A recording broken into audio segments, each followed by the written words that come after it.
After navigating over a dozen dangerous stretches, the raft docked that evening at the Great Raft Market in Kando. The crew rested at an inn. The Great Raft Market was a bustling hub with hundreds of households. Inns, eateries, gambling dens, and opium houses, a paradise for the mostly single raft men who lived day to day. Late that night, the market was quiet when sudden gunshots rang out, followed by shouts. "Bandits are here!" Torches flared, and before anyone could react, the inn's door was smashed open. A group of bandits stormed in, shouting, "Who's the team leader? Hand over the money, and we'll spare your lives." The bandits knew the junior drivers were penniless. Only the team leader had money. The room's occupants knelt, too terrified to move. The bandits ransacked the place, tossing ragged blankets and clothes onto the floor. "Big brother, here's the money chest. A good haul." Amid their savage laughter, a woman's voice rang out. Tran Van Son recognized it instantly. Sneaking a glance, he saw a beautiful face illuminated by torchlight. "Mai Huong," he cried, standing up only to be knocked down by a bandit's kick. "Mai Huong, my hand, whatever, watch your head." Hearing his voice, Mai Huong froze as if struck by lightning. Trembling, she approached him. Her eyes, still as beautiful as ever, met his. "Van Son, it's you." Tran Van Son stood, grabbing her hands, overcome with joy and anger, tears welling up. "Mai Huong, you're alive.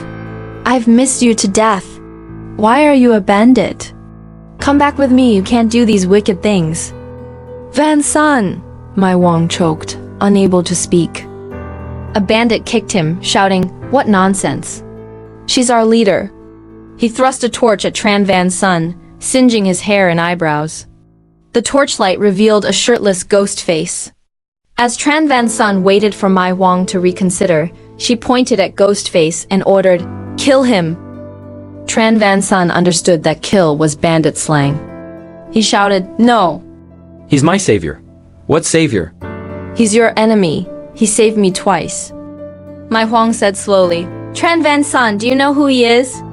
"He's Tam Lee, the one who captured me years ago." Before anyone could act, Ghostface sprang up, knocked out a bandit, and escaped through a window. Gunshots echoed outside. Everything happened in a flash. At the sound of gunfire, Mai Huong snapped out of her trance, her gentle gaze turning cold. She said, "Tran Van Son, you're loyal and righteous. I truly wanted to live a good life with you, but this world won't allow it. Take care of yourself." With that, she waved her hand and led the bandits into the night.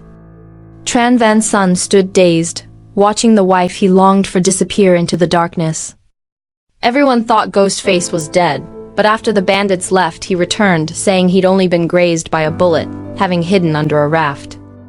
As Tran Van Son bandaged Ghostface's wounds, he cautiously asked, "Master, Mai Huong said you're Tamla." "That's nonsense, right?" Ghostface replied. She wasn't lying. "No way, you're a Tamli?" Ghostface sighed. "It's time to clear things up. Years ago, the fire at Balua's house burned me into this state. After that, I went clean. Actually, I recognized you long ago." Tran Van Son shouted, "You really are Tam Lee? I was blind, treating a villain like family." He drew a knife to strike, but his crewmates stopped him. Sobbing, Tran Van Son said, "Mai Huong should have shot you." Ghostface shook his head. "Van Son, I deserve death, but Mai Huong wanted to kill me, not just for revenge, but to silence me." "Silence you for what?"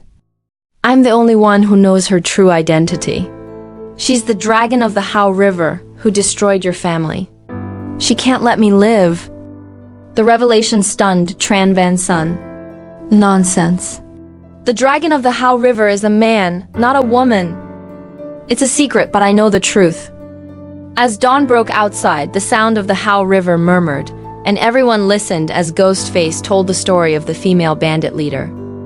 Mai Huong hailed from Quang Nam, at the foot of the Marble Mountains, and married at 17. That year, drought ruined the crops, and her husband went south to seek a living. After 3 years without word, Mai Huong ventured to the Mekong Delta to find him.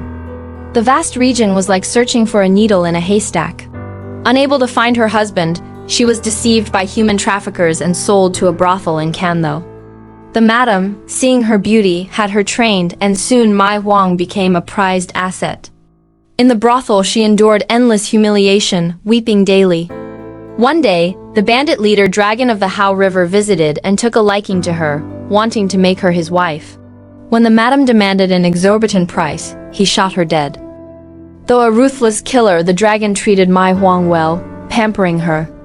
Intelligent and quick, she learned to shoot and navigate boats, becoming a sharpshooter and skilled fighter on land and water.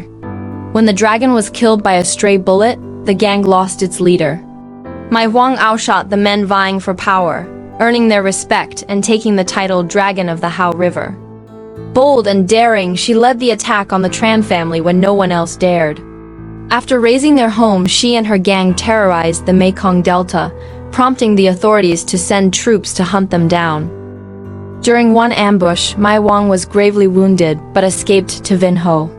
Posing as a civilian, she was saved by Tran Van Son, and, as she recovered, fell in love with him.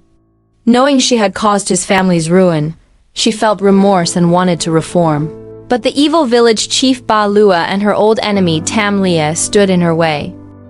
Tam Lia, now Ghostface, had been the dragon's strategist, providing accurate intelligence.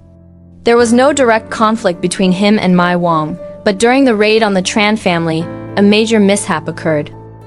Based on Tam Lia's information, an insider was to open the Tran gate at midnight, allowing the bandits to capture Tran Van Phu for ransom without firing a shot.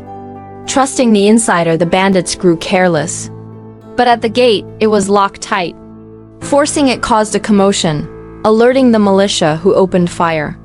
In the chaos, bullets flew and bandits at the gate fell in droves. Enraged, they attacked ferociously. The Tran household was destroyed, and the bandits seized dozens of ox carts worth of loot, but their losses were heavy. Believing Tam Lia had set a trap, Mai Huong ordered him stripped and hung in the flooded rice fields. Fortunately, the rope broke, and he escaped. Tam Lia sought revenge by leaking the gang's hideout to the authorities, leading to Mai Huong's pursuit. Later, as Ba Lua's henchman, he encountered her again. Knowing he wouldn't spare her, Mai Huong jumped into the Hau River. A skilled swimmer, she hid underwater, climbed onto a raft, and rallied her gang to continue their raids. How did Mai Huong recognize Tam Lia despite his disfigured face? A distinctive birthmark on his shoulder was revealed by the torchlight. Why did the insider betray them? Tam Lia didn't know. If he found out, he'd kill them, but after going straight, he stopped pursuing it. Seeing Tran Van Son's skepticism, Ghostface said, "Come with me to the Lady of the Realm temple." The temple stood on the Hau River's bank, facing the deadliest stretch, the Gate of Death. Thick fog obscured the river, making it easy for rafts to crash into rocks and sink. Long ago, nuns used gongs and drums to guide rafts through this perilous stretch. Steady gongs and drums mean a safe path. Rapid ones mean the raft is off course. Raft men understood these signals, and, in gratitude, paid respects at the temple when reaching the Great Raft Market. Ghostface had visited many times. Standing before the temple, the Gate of Death loomed, a narrow channel with cascading waters and towering waves, a terrifying sight. A long raft entered the Gate of Death, guided by the nuns' gongs and drums, moving swiftly like lightning. "Hard work, sister." Ghostface greeted the nun, striking the gong. "Namo Amitabha Buddha." Tran Van Son stared at the nun and rubbed his eyes in disbelief. It was Tuma. After years apart, he grabbed his hand. "Tuma, it's you. Why did you become a monk?" As if expecting this day, Tuma clasped his hands. "Namo Amitabha Buddha. I've left the three realms and no longer concern myself with worldly affairs." Ghostface said, "You may have left the three realms, but you can't abandon worldly debts. Do you know who I am? I'm Tam Lia. I don't want to expose you, but I can't let Tran Van Son be deceived forever." Tuma's face twitched. Facing the roaring Hau River, Tuma could no longer lie.